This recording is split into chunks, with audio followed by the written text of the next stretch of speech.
Hello everyone, welcome to my channel. My name's EJ Marino and this is my box office report for the week of January 27th. This is going to be really fun to talk about. I haven't done a box office report on my channel yet, but it's something I track every week. It's something I actually look forward to. Do I think a box office is what makes a good film? Do I think making $1 billion makes a film better than another film that's only made $200 million?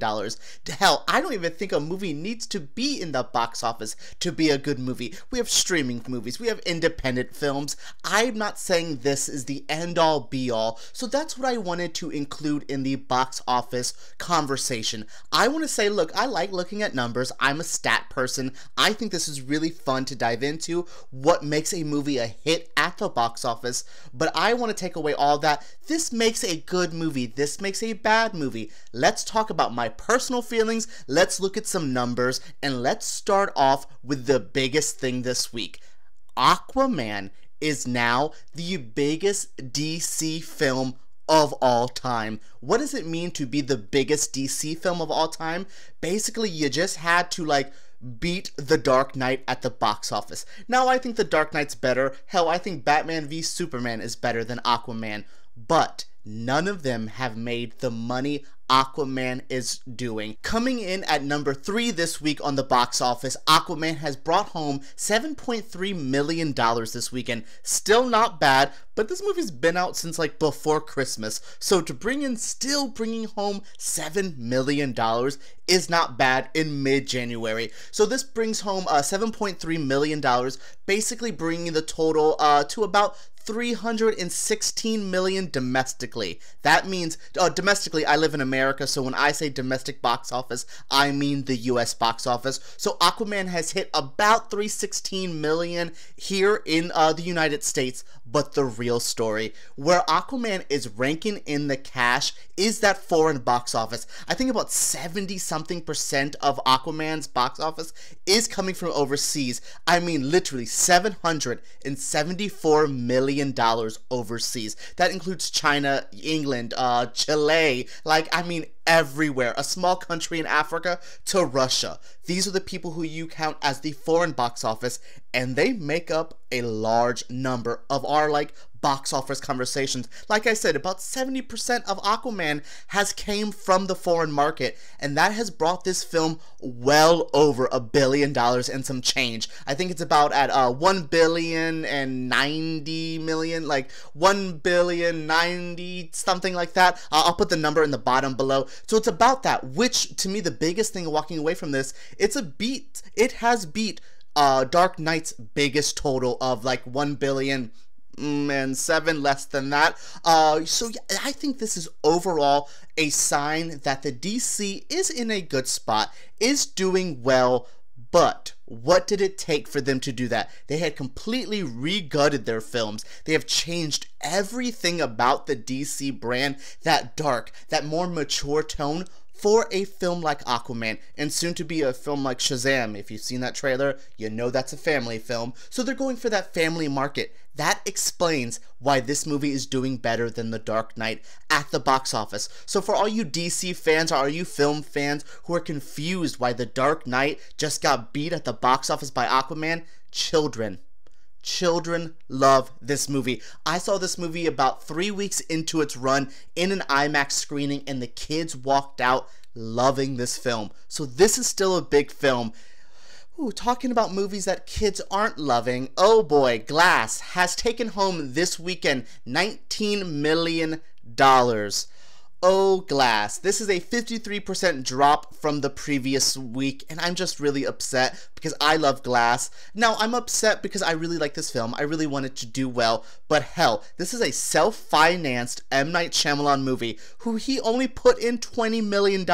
He made $19 million his second week. My dude is ranking in some cash. He's made his money back. Now, the money Blumhouse put in to advertise, that's going to take a little bit to chug on back.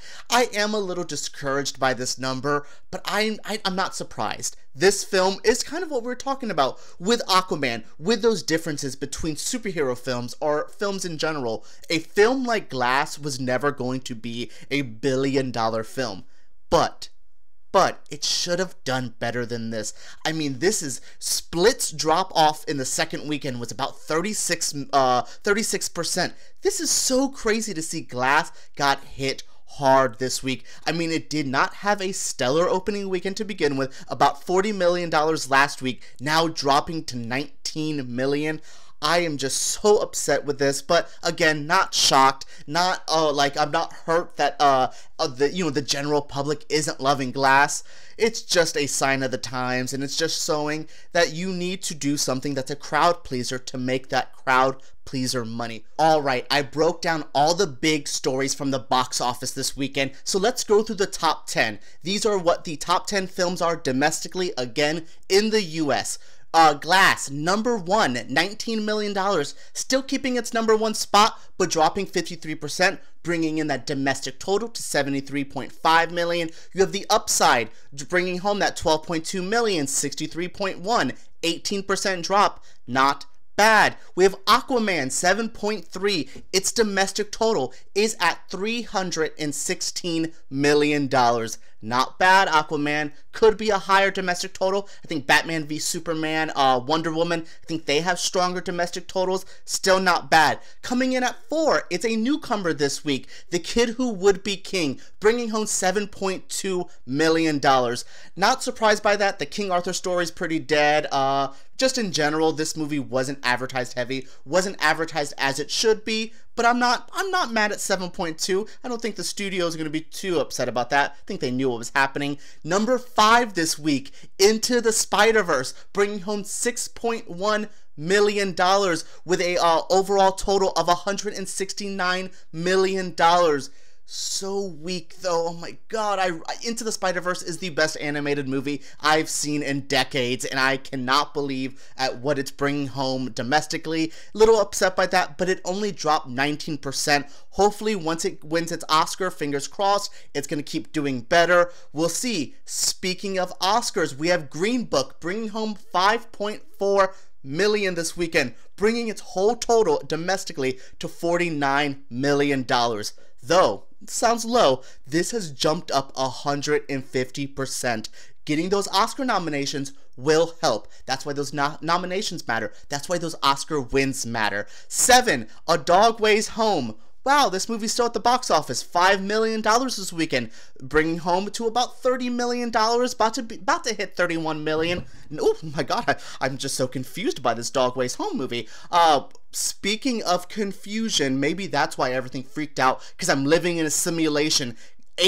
Number 8 this week. Oh god, I'm so confused. Serenity. See, talking about confusion. Serenity, $4.8 million this week. Bet you thought with Matthew McConaughey and Anne Hathaway, y'all gonna be making more money. But no, that movie's too confusing. Critically, it bombed. I saw it. I have a review on my channel. Serenity hurt me. My head hurts. Ooh, this doesn't hurt though. Escape Room, $4.2 million, bringing home its total to $47.9 million. Good job, Escape Room. Not a bad horror film. Way better than Hellfest. I find those two to be comparable. Teen horror films, Escape Room is much better.